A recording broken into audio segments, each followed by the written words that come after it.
வணக்கம் மக்களே, நான் டாக்டர் சிவராமகிருஷ்ணன். இது Tripti diagnostic centre. We partnered with Thyrocare.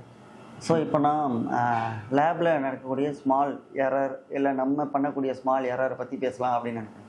இப்போது லேப் ரிப்போர்ட்டில் ஃபால்ஸ் பாசிட்டிவ், ஃபால்ஸ் நெகட்டிவ் அப்படின்னா என்னென்னா, உங்களுக்கு அங்கே நெகட்டிவ் வந்திருக்கணும், ஆனால் பாசிட்டிவ் வந்திருக்கலாம். இல்லை பாசிட்டிவ் வர வேண்டியது நெகட்டிவ் வந்திருக்கலாம். இது எதனால் அப்படிங்கிறது நிறையா விஷயம் இருக்குது. ஒன்று, இப்போ ரொட்டீன் டெஸ்ட்லலாம் என்ன பண்ணுவாங்க அப்படின்னா, இப்போது ஒரு சில டெஸ்ட்லாம் எடுக்கும்போது மெடிக்கேஷன் முன்னாடி சாப்பிடக்கூடாது. அப்படி சாப்பிட்ருந்தோம் அப்படின்னா நம்மளுக்கு வர வேண்டிய ரிசல்ட்டை அதை ஆல்ட்ரு பண்ணி காமிக்கும். ஆஸ்பிரின் எடுக்கிறீங்க, இல்லை வேறு ஏதாவது மாத்திரை எடுக்கிறீங்க அப்படின்னா, இப்போ சாம்பிள் எடுக்கிறீங்க அப்படின்னு, இப்போ ஆன்டிகோஆகுலேஷன் பிடிஐஎன்ஆர் எடுக்கிறீங்க, ஏபிடிடி எடுக்கிறீங்க அப்படின்னா சில மெடிக்கேஷன்லாம் சாப்பிட்ருக்கவே கூடாது. அதை சாப்பிட்டுட்டு கொடுத்தீங்க அப்படின்னா உங்களுக்கு வர வேண்டிய ரிசல்ட்டோட அதை ஆல்ட்ரு ஆகி தான் காமிக்கும், கம்மியாகவோ அதிகமாகவோ நார்மல் ரேஞ்சோட. அந்தமாரி இப்போது ரீசெண்ட்லி எனக்கு ஒரு கேஸ் வந்துச்சு. பேஷண்ட் நேம் இது பண்ண விரும்பலை, மென்ஷன் பண்ணேன். டாக்டர், நான் ஒரு இதுக்கு டூருக்கு போயிருந்தேன், அங்கே இந்த மாதிரிலாம் நடந்துருச்சு, எனக்கு இந்த டெஸ்ட்டு எடுக்கணும், ஹெச்ஐவி டெஸ்ட்டு எடுக்கணும் அப்படின்னு சொன்னாங்க.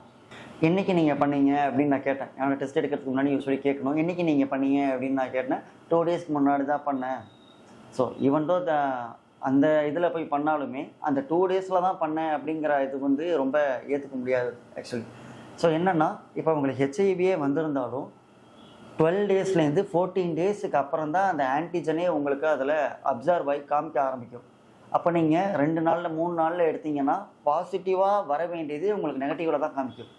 தென் 14 நாளுக்கு அப்புறம் திருப்பி சிம்டம்ஸ் காமிக்க ஆரம்பித்ததுக்கப்புறம் நீங்கள் வந்து திருப்பியும் எனக்கு பாசிட்டிவ் வந்திருக்கு, நீங்கள் நெகட்டிவாக கொடுத்துருக்கீங்க அப்படிங்கிற தேவையில்லாத கான்ட்ரோவர்சி இது வரும். ஸோ அதுக்கு என்னென்ன டெஸ்ட்டு எப்படி எடுக்கணும் அப்படிங்கிறத இதர் உங்கள் ஃபிசிஷியன்ட்டையோ இல்லை வேறு தெரிஞ்ச டாக்டர்கிட்டையோ இல்லை லேபர்கிட்டையோ கேட்டுக்கிட்டீங்க அப்படின்னா, எது ஃபாஸ்டிங்கில் எடுக்கணும், எது ஃபாஸ்டிங்கில் எடுக்கக்கூடாது, எது எத்தனை நாளுக்கு அப்புறம் எடுக்கணும், ஸோ அந்த டெஸ்ட்டு எல்லாமே, அந்த டீட்டெயில்ஸ் எல்லாமே உங்களுக்கு விலாவரியாக கண்டிப்பாக கொடுத்துருவாங்க. ஸோ இதுதான் ஃபால்ஸ் பாசிட்டிவ், ஃபால்ஸ் நெகட்டிவ் வரத்துக்கு ஒரு முக்கியமான reason actually. Thank you so much.